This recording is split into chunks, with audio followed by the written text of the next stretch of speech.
شب برات کو کرنے والے 10 کام۔ 14 شعبان کی نماز عصر کے بعد عبادت میں مشغول رہیے کہ نامہ اعمال تبدیل ہونے کا وقت ہے۔ 6 نوافل پڑھیے۔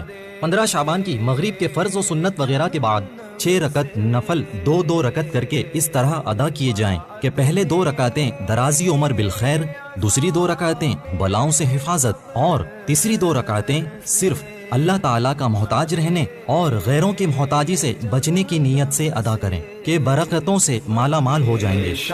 ہر 2 رکعت کے بعد سورہ یاسین یا 21 بار سورہ اخلاص پڑھیے اور نصف شعبان کی دعا پڑھیے۔ نوافل کا مکمل طریقہ جاننے کے لیے ڈسکرپشن میں موجود لنک کا وزٹ کریں۔ بیری کے پتوں کے ساتھ غسل کیجیے کہ پورے سال جادو سے حفاظت رہتی ہے۔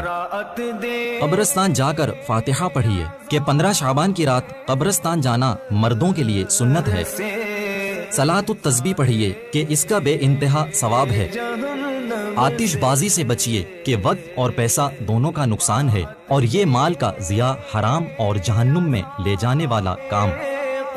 اس دن کا روزہ رکھیے کہ روحانیت کی پروان کا ذریعہ ہے۔ حضور صلی اللہ علیہ وسلم نے فرمایا رمضان کے بعد افضل روزہ رمضان کی تعظیم کے لیے شعبان کا روزہ رکھنا ہے۔ تمام گناہوں سے توبہ کیجیے کہ چند گناہ ایسے بھی ہیں جن کا کرنے والا اس رات بخشا نہ جائے گا کہ اس رات تمام اعمال اللہ تعالیٰ کے حضور پیش کیے جاتے ہیں۔